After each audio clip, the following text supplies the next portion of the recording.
الحمد لله رب العالمين والصلاة والسلام على سيد الأنبياء والمرسلين وعلى آله وصحبه ومن تبعهم بإحسان إلى يوم الدين. أما بعد فأعوذ بالله من الشيطان الرجيم. بسم الله الرحمن الرحيم. قل إن صلاتي ونسكي ومحياي ومماتي لله رب العالمين. صدق الله مولانا العظيم.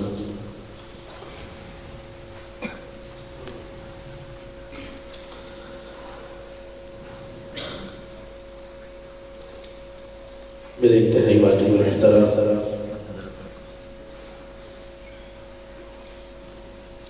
حضرات، اساتذہ اکرام، زیدہ شرفکم، اور میرے نہایت قابل عزت، قابل تکریم حضرات، مہمانان گرامی اور میرے طالب علم ساتھیوں، السلام علیکم ورحمۃ اللہ تعالی وبرکاتہ۔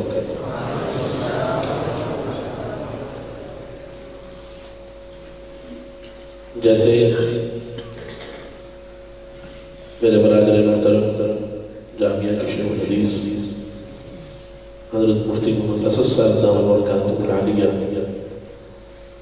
اس ادارے کے حوالے سے اور اس گلشن حدیث کے حوالے سے اور خانقاہی حوالے سے اور اس ادارے کے ساتھ ہمارا قلبی والہانہ تعلق کے حوالے سے مختلف پہلوؤں پر روشنی ڈال رہے تھے۔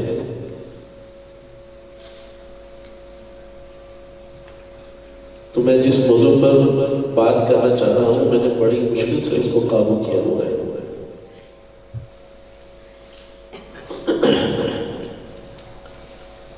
میں یہی چاہتا ہوں کہ جس موضوع پر بات کرنا چاہ رہا ہوں اسی پر بات کروں، اور جو باتیں حضرت نے ارشاد فرمائی ہیں اس پر پھر کبھی آئیں گے انشاءاللہ۔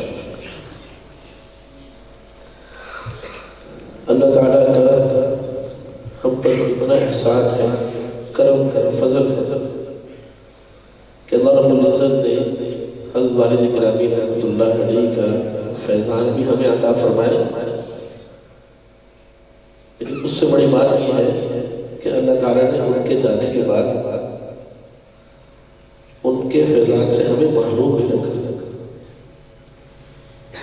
اور ان کی جو دعائیں تھیں ان دعاؤں میں اور ان کے طرز عمل میں ایک بات یہ بھی تھی کہ ہمیشہ حضرات اکابرین اور حضرات علماء اکرام کے ساتھ اپنے آپ کو جوڑے رکھو اور ان کی تابعداری اور فرم برداری کو ذریعے سعادت ثابت۔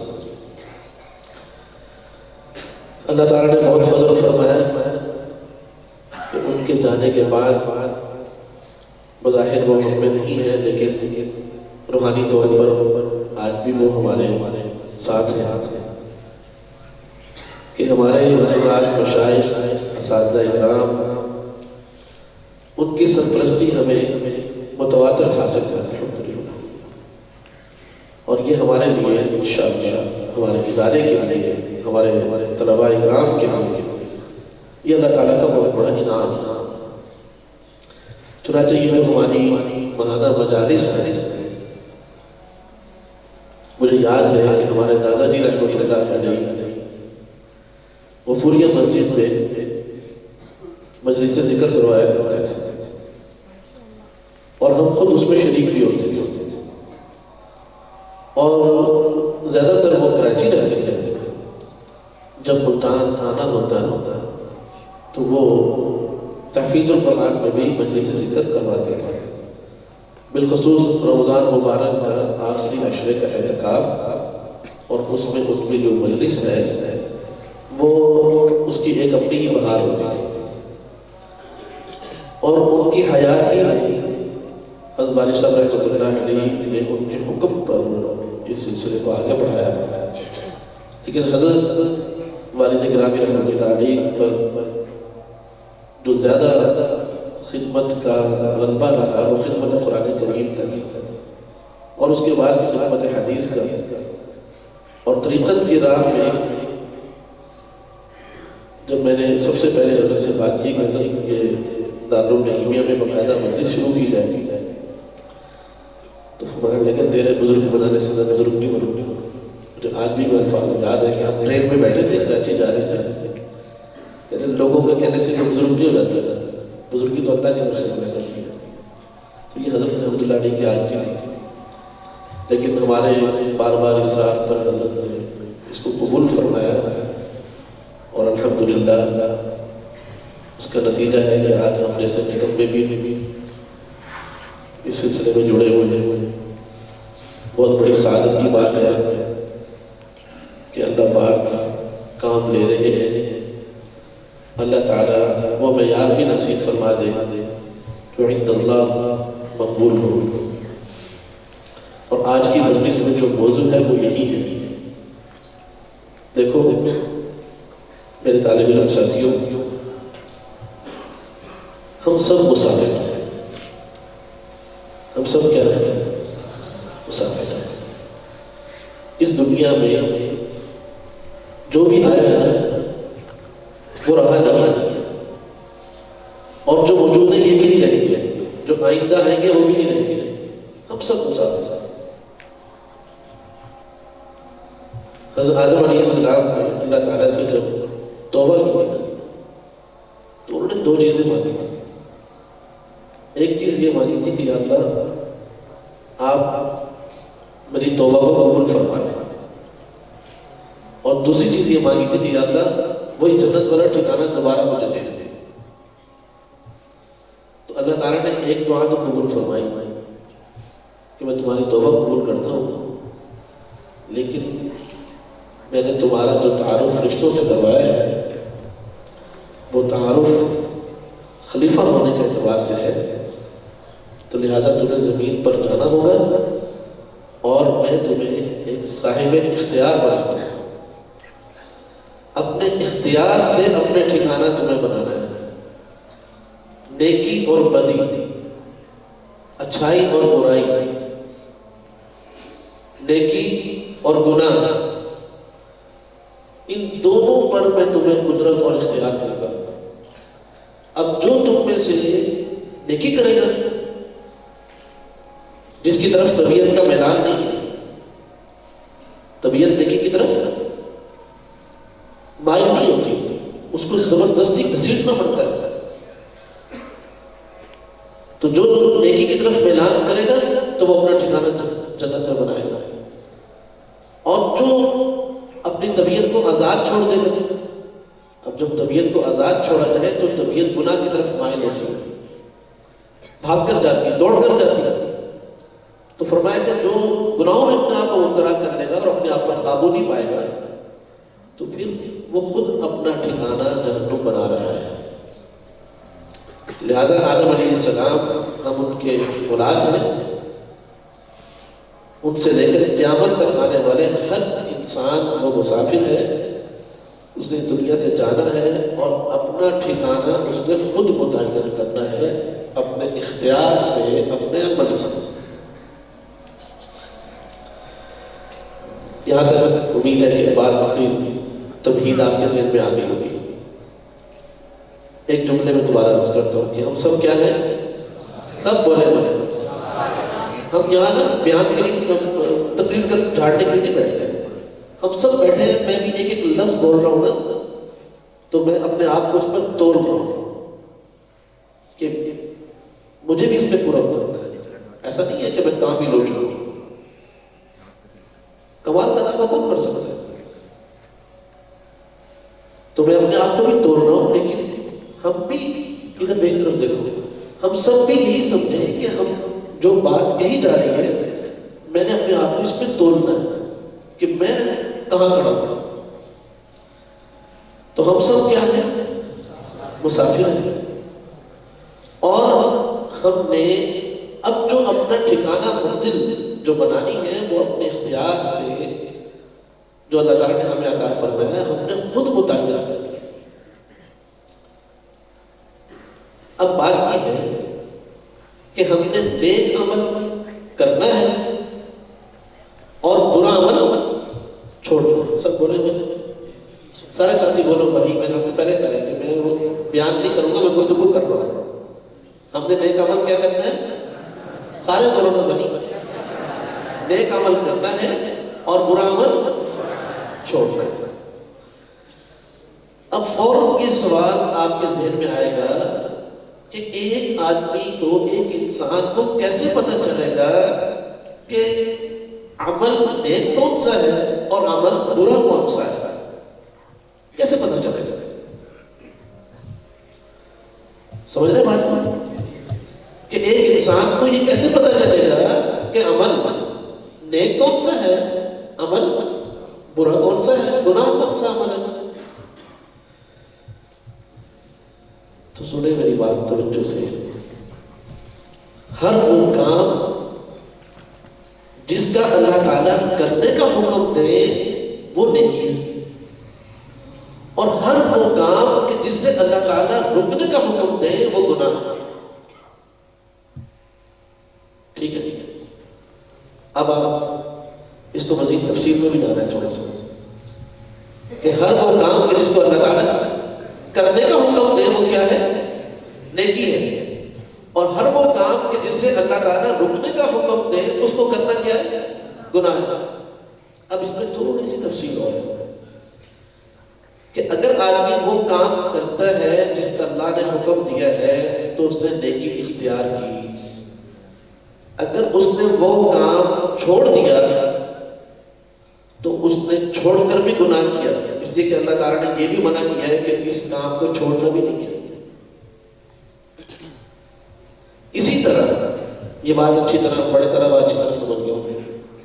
اگلی بات سمجھیں کہ ہر وہ کام کہ جس سے اللہ تعالیٰ نے رکنے کا حکم دیا ہے اگر اس سے روکا جائے تو یہ رکنا بھی نیکی ہے۔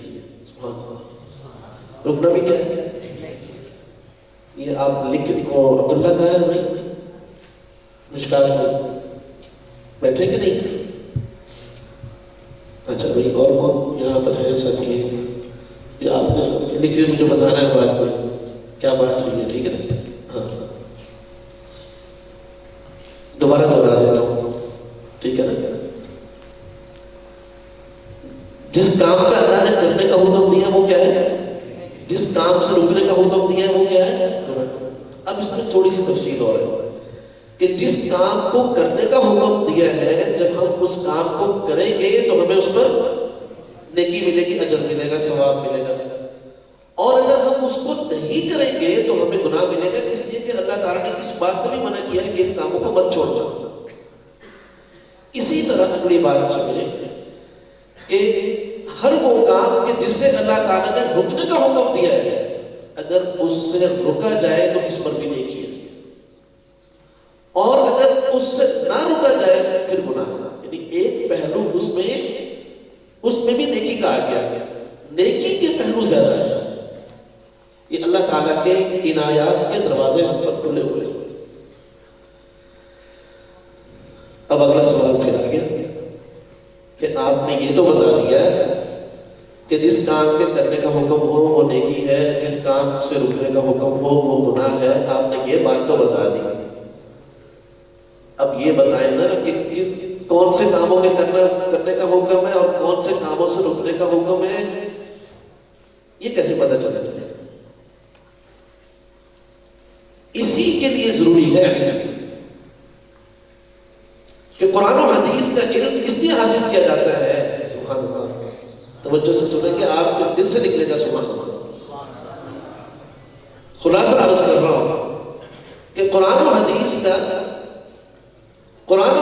کا علم اس لیے حاصل کیا جاتا ہے تاکہ ہم جنت میں جانے والے اسباب کو سمجھ لیں اور جہنم میں جانے والے اسباب سے رک جائیں۔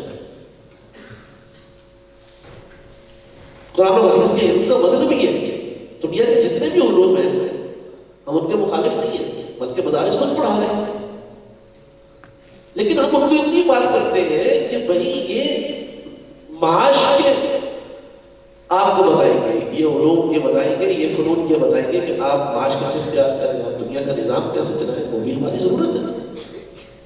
سمجھ رہے بات؟ لیکن ایک انسان جنتی بن جائے گا یہ صرف قرآن و حدیث سے پتہ چلے گا. ہر انسان جہنم میں جانے سے بچ جائے گا یہ صرف قرآن و حدیث سے پتہ چلے گا، اور یہی مقصود ہے. بات سمجھ میں؟ تو علم حاصل کرنا ہے.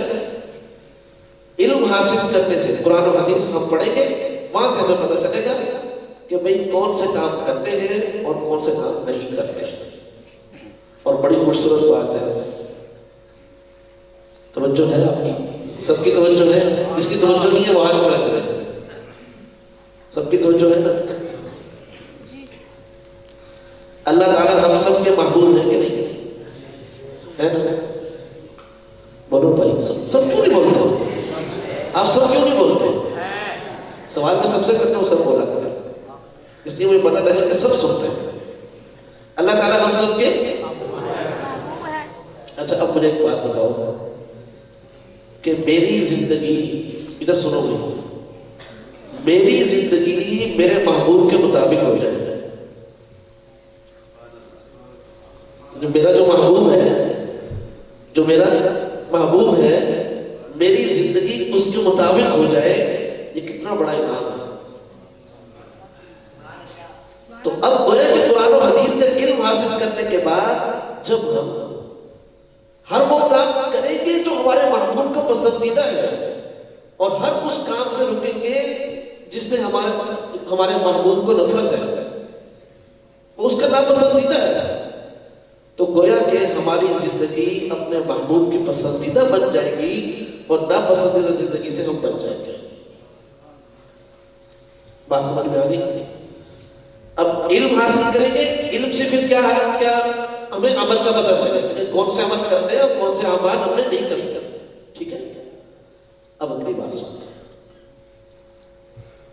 دیکھو ایک آدمی نے علم بھی حاصل کر لیا، ایک آدمی نے علم حاصل کر لیا، ماشاءاللہ قرآن کریم اس نے حفظ کر لیا، قرآن کریم کا ترجمہ پڑھ لیا، احادیث پڑھ لی، فقہ پڑھ لی، مسائل اس کو یاد ہو گئے، سارا کچھ کر لیا،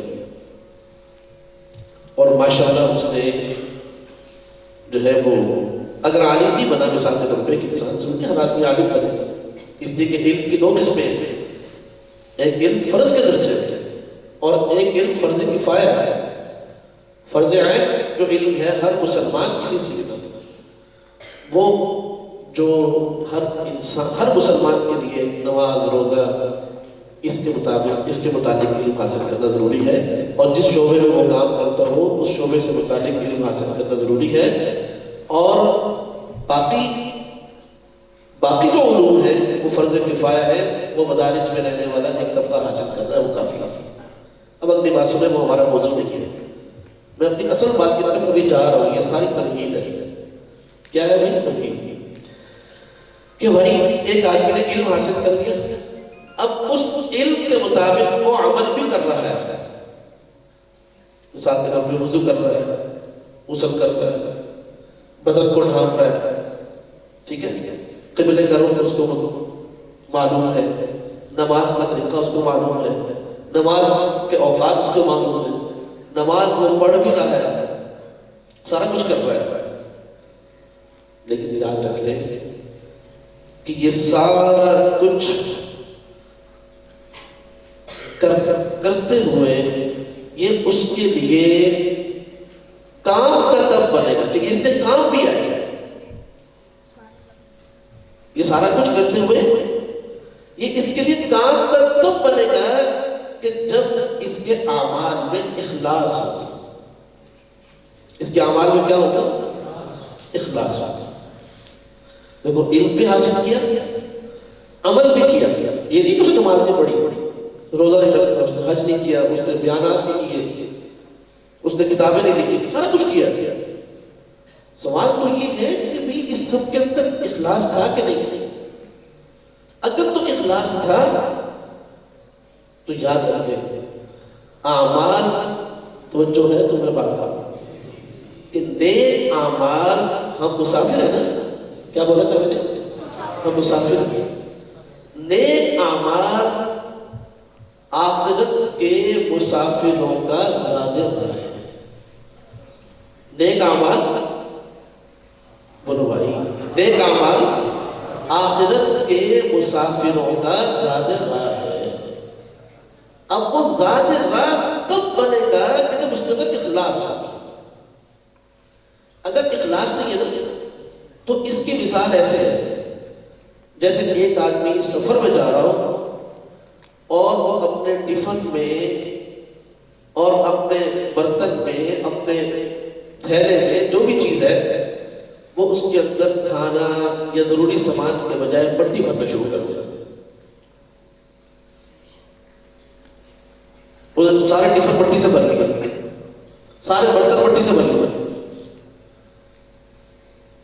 اب وہ سمجھ رہے ہیں کہ میں سفر میں جا رہا ہوں تو میرے پاس زیادہ راہ ہے، لیکن آپ خود بتائیں جب اسے بھوک لگے گی تو وہ مٹی اس کے کسی کام آئے گی؟ اب اس نے بوتل جس میں پانی بھرتے تھے اس میں مٹی بھر لی.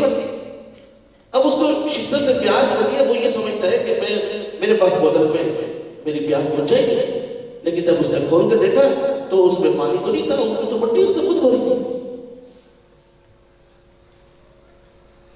اس لیے مجھے اور آپ کو جو اہم ترین چیز ہے اخلاص، اس کی فکر کرنا نہایت ضروری ہے.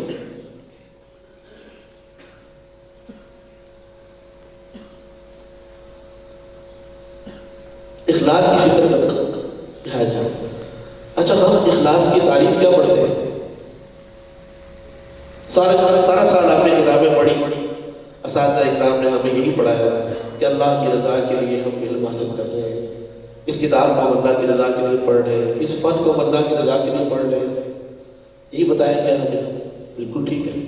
لیکن اس کی تھوڑی سی تفصیل تھی، وہ یہ ہے کہ ہر نیک عمل کو، کیا عرض کیا؟ ہر نیک عمل کو اللہ تعالیٰ کی رضا کے لیے کرنا، اور ہر برے عمل کو اللہ تعالیٰ کی رضا کے لیے ترک کرنا. یہ اخلاص ہے. ہر نیک عمل کو اللہ تعالیٰ کی رضا کے لیے اختیار کرنا، اور ہر برے عمل کو اللہ تعالیٰ کی ناراضگی سے بچنے کے لیے، اور یہ کہ اللہ میرے اس گناہ سے بچنے پر خوش ہو جائے کہ اللہ کی رضا کے لیے اس کام کو ترک کر دینا، چھوڑ دینا. یہ کیا ہے؟ یہ اخلاص ہے.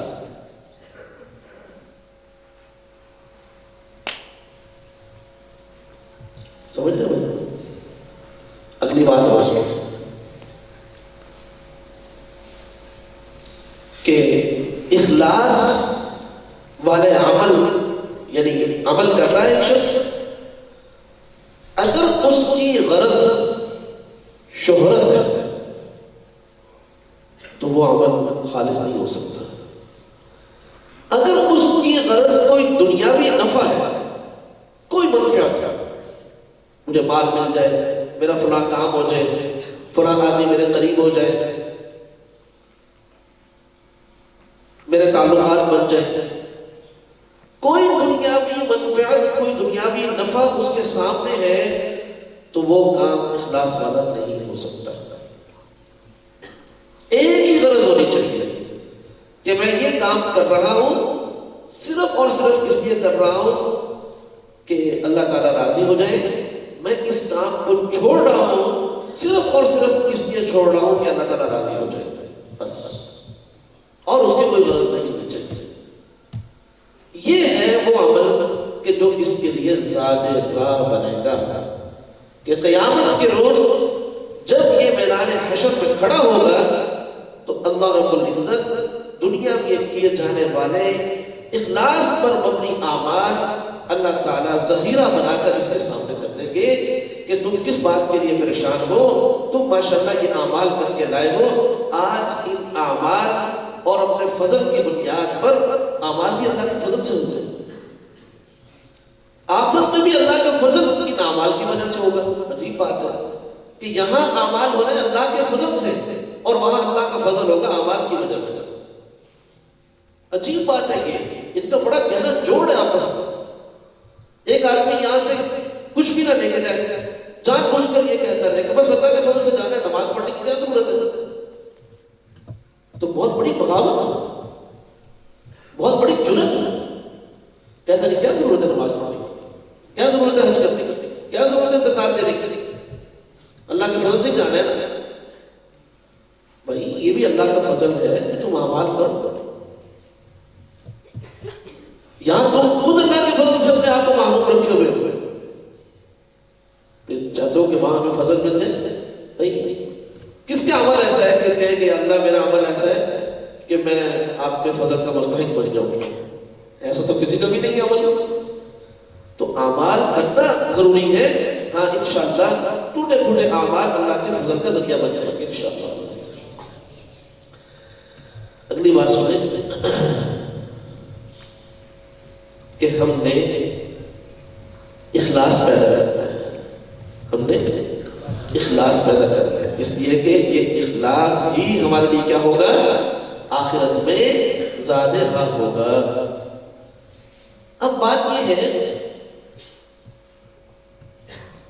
کہ ہم اپنی جانچ پڑتال کیسے کریں کہ بھی میں مخلص ہوں کہ نہیں. اپنی جانچ پڑتال یہ بھی تو بہت ضروری ہے نا. اتنی سخت باتیں ہم نے سن لی، اب یہ کیسے پتہ لگے گا کہ میں کہاں کھڑا ہوں؟ اپنا محاسبہ بھی تو کرنا ہے نا کہ میں کہاں کھڑا ہوں. تو یاد رکھنے کی بات ہے مخلص شخص وہ ہوتا ہے، مخلص شخص وہ ہوتا ہے کہ جو کوئی بھی کام کرے تو اللہ کے حکم سمجھ کر کرے، کوئی بھی کام چھوڑے تو اللہ کا حکم سمجھ کر چھوڑے، کسی اور کے کہنے سننے کی اس کو ضرورت نہ ہو. میں نماز پڑھ رہا ہوں اس لیے کہ ابو نے کہا ہے، میں نماز پڑھ رہا ہوں اس لیے کہ امی ناراض ہوتی ہے. ٹھیک ہے، ابتدائی درجہ یہ ٹھیک ہے، ایسا نہیں ہے کہ یہ غلط ہے. یہ بھی بہت بڑی نعمت ہے کہ ایسے ماں باپ ہو کہنے والے. میں نماز پڑھ رہا ہوں اس لیے کہ مدرسے میں استاد جی بڑی سختی کرتے ہیں.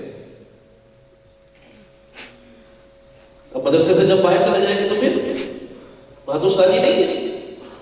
آپ سفر کر رہے ہیں، وہاں تو والدین نہیں ہے. ساتھی کہتے ہیں کہ میں اس نے نماز نہیں پڑھی. مخلص شخص وہ ہوتا ہے کہ جس کو پتہ ہے کہ اللہ کی طرف سے نماز کو پڑھنے کا حکم ہے، آنکھ کو نیچے کرنے کا حکم ہے، وہ حالت سفر میں ہے، اس کو کوئی پرواہ نہیں ہے کہ کوئی نماز پڑھ رہا ہے، مجھے کسی نے دیکھا ہے نہیں دیکھا، کوئی کہہ رہا ہے یا نہیں کہہ رہا، نہیں پڑھوں گا تو کیا ہوگا، کچھ بھی. اس کو پتہ ہے میرے اللہ کا حکم ہے، اس کو فکر ہوگی کہ میری کوئی نماز رہ نہ جائے. یہ مخلص ہے، یہ اس کے اخلاص کے ذریعے.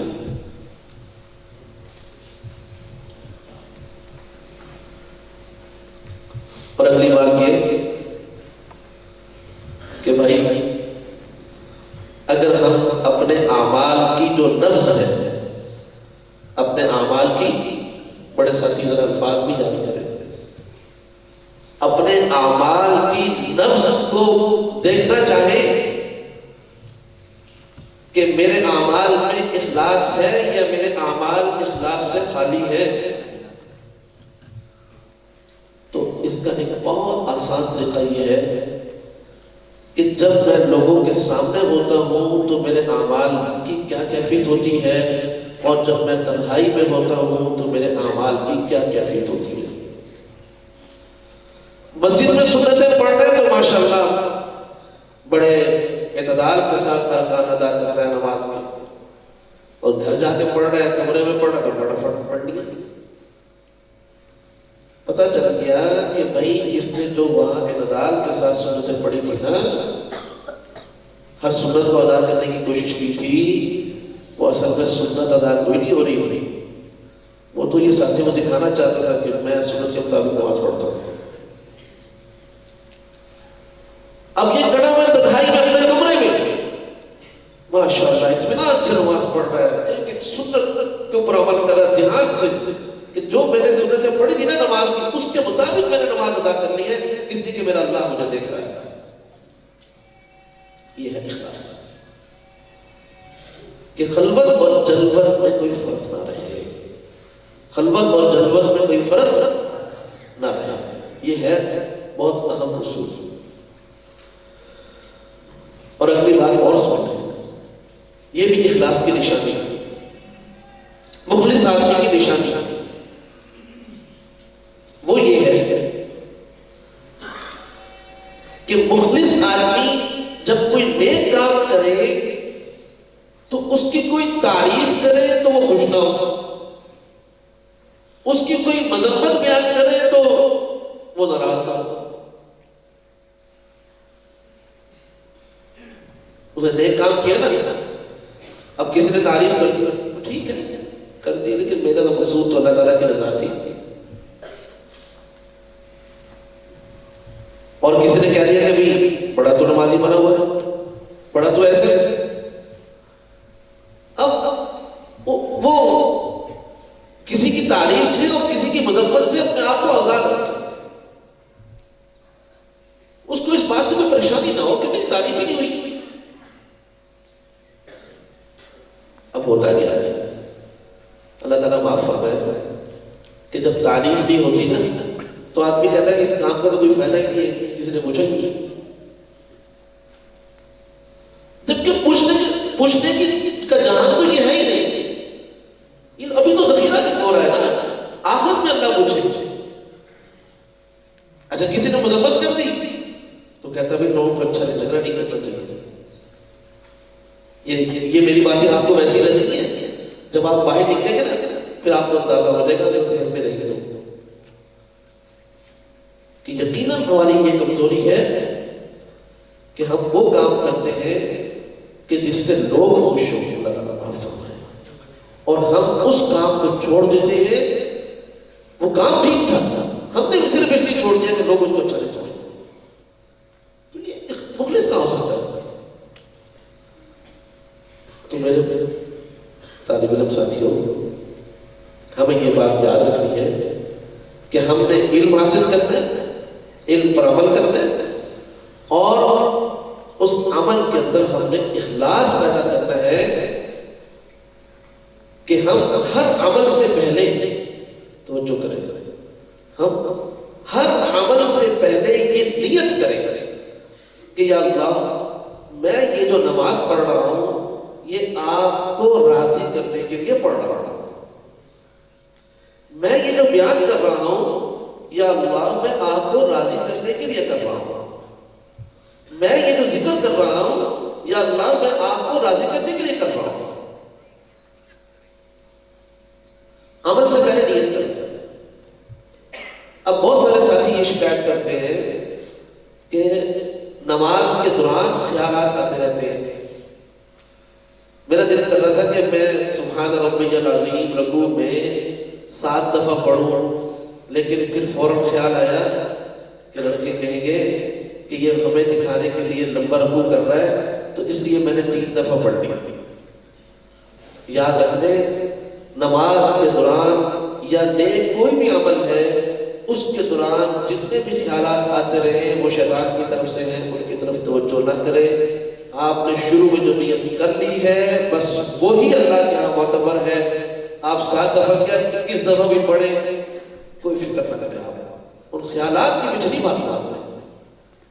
خیالات تو ہمارے اختیار میں نہیں ہیں، خیالات ہمارے اختیار میں نہیں ہے، ہم نے ان کے پیچھے نہیں بھاگنا۔ شروع میں ہم نیت کریں، یاد رکھیں جس طرح کسی نیک کام کو اللہ کے ماں سوا کے لیے کرنا، کیا کہا؟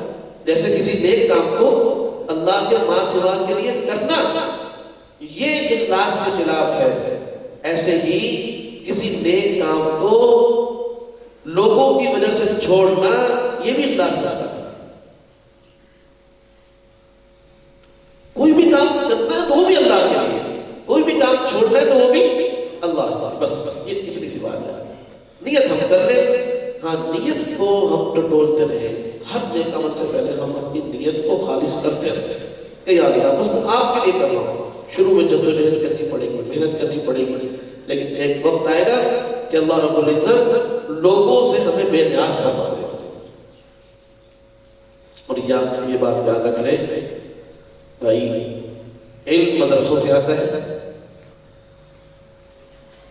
عمل کی ترغیب بھی، عمل کا سلیقہ بھی مدرسے میں سکھایا جاتا ہے، لیکن اخلاص اور روحانی صفات یہ اللہ والوں کی صحبت سے آتی ہے.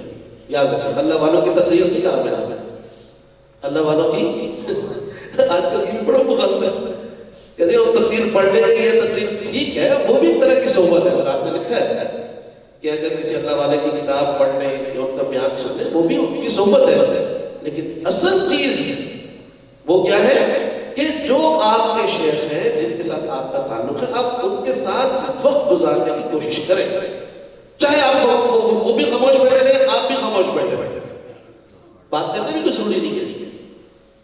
حضرت شاہ حکیم اختر صاحب رحمۃ اللہ علیہ، ان کے پاس بڑا رش ہوتا تھا، حضرت کا بیان ہوتا تھا، بہت لوگ آتے تھے. جب حضرت بیمار ہو گئے، بیان چھوڑ دیا تو لوگ کم ہو گئے. حضرت فرمایا کہ وہ تو تقریر کے تھے، تم میرے ہو. وہ تقریر کے تھے تو میرے شعر سننے کے لیے آتے تھے،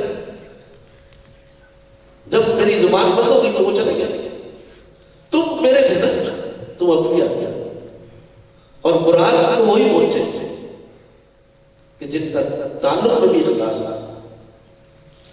تو اللہ والوں کی صحبت سے بات بنا کرتی ہے، جن کے ساتھ آپ کا تعلق ہے ان کی صحبت سے بات بنا کرتی ہے کہ انسان کا دل بدلتا ہے، انسان کا دل بدلتا ہے. آج کل لوگوں کے ہاں یہ بھی بڑا مرض ہے کہ جی وہ تو اپنے شیخ کی صحبت میں بیٹھے تھے تو ان سے فلاں گناہ بھی ہو گیا، تو ہم نے غلط فیصلہ کیا، ہمارا شیخ صحیح نہیں ہے. ابھی میں کراچی میں تھا تو ایک صاحب علماء پر اعتراضات کر رہے تھے، تو میں نے ان کو ایک ہی بات کہی، میں نے کہا بھائی عالم نہ نبی ہوتا ہے نہ صحابی ہوتا ہے، تو ایک انسان ہے، اس کو گناہوں سے دوسروں سے زیادہ بچنا چاہیے، لیکن اس سے گناہ ہو سکتے ہیں. بہرحال تو بھائی شیخ بھی انسان ہوتا ہے، گناہ بھی اس سے ہو سکتے ہیں، یہ نہیں کہ اس کو کرنے چاہیے، اللہ معاف کرتا ہے. اطاعت، فرما برداری اور گناہوں سے بچنا، سمجھ آ گئی، وہ اس کے لیے سب سے زیادہ ضروری ہے. لیکن اگر ہو جائے تو بات سمجھیں، اس کا یہ مطلب نہیں ہے کہ جی ہم جنید بغدادی کہاں سے لائے.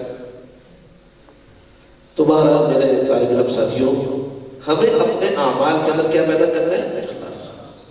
دیکھیں میری بات سنیں، اللہ تعالیٰ کے ہاں وہی عمل مقبول ہے، اللہ تعالیٰ کے ہاں وہی عمل مقبول ہے کہ جو عمل شریعت کے مطابق ہو، سنت کے مطابق ہو اور اس کے اندر اخلاص ہو. بس یہ تین باتیں اس کے اندر ہونا ضروری ہے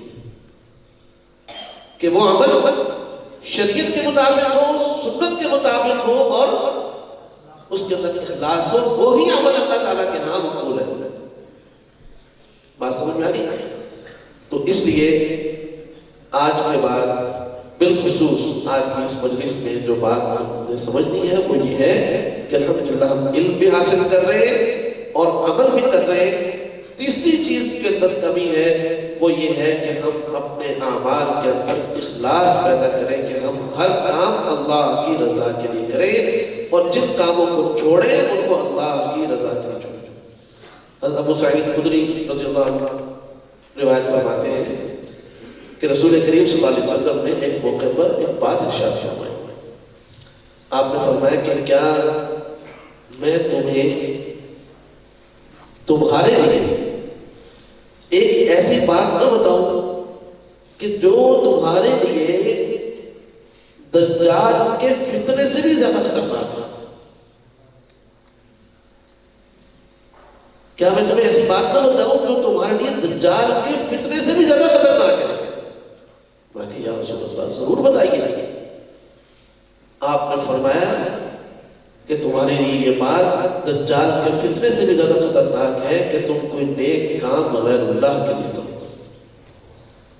تم نماز پڑھو، حدیث میں وضاحت ہے کہ تم نماز پڑھو اللہ کے لیے نہیں بلکہ کسی انسان کے لیے پڑھو. تم روزہ رکھو اللہ کے لیے نہیں بلکہ تم لوگوں کو دکھانے کے لیے، تم کوئی نیک کام کرو اللہ کے لیے نہیں بلکہ لوگوں کو دکھانے کے لیے، تم کسی برائی سے بچو اسی کے لوگ تمہیں متقی، نیک اور پرہیزگار کریں۔ فرمایا کہ یہ شرک ہے اور یہ دجال کے فتنے سے بھی زیادہ خطرناک ہے۔ اس لیے یہ بڑی فکر کی بات ہے، یہ صرف تقریر میں نے کہہ دی آپ نے سن لی یہ بات کافی نہیں ہے، ہمیں اس فکر نگرانی کرنی ہے اپنے آپ کی۔ اور آپ یقین کریے کہ آج توجہ ہے، اس بات ختم کرتے ہیں کہ آج سارے علوم کے ساتھ آج علوم کی کمی اعمال ہو رہے ہیں، اس کے باوجود اعمال کی جو تاثیر ہے وہ کیوں نہیں پیدا ہو رہی؟ اعمال کی تاثیر کیا ہے؟ اعمال کی تاثیر یہ ہے کہ انسان خوش باش زندگی گزارتا ہے، خوش باش زندگی گزارتا ہے، فرحت مسرت والی، اطمینان والی، خوشی والی زندگی گزارتا ہے۔ آج وہ چیز نہیں ہے، اسباب کی بھی کمی نہیں ہے، وجہ اس کی یہ ہے کہ ہمارے نیک اعمال کے اندر اخلاص ہے۔ مخلص آدمی کی اللہ تعالیٰ حفاظت فرماتے ہیں، اللہ رب العزت اس کو خوبصورت زندگی عطا فرماتے ہیں، اللہ رب العزت اس کو خوبصورت موت عطا فرماتے ہیں، اللہ تعالیٰ آخرت میں اس کے ساتھ نہایت حسن والا خوبصورتی والا اللہ رب العزت اس کے ساتھ معاملہ فرمائے انشاءاللہ۔ تو انشاءاللہ ہم سب اس کی فکر کریں گے نا بھائی، اللہ تعالیٰ ہم سب کو اس پر عمل کرنے کی توفیق عطا فرمائے۔ وآخر دعوانا الحمدللہ رب العالمین۔ نفس إن لم تظفري لا تجزعي وإلى موعد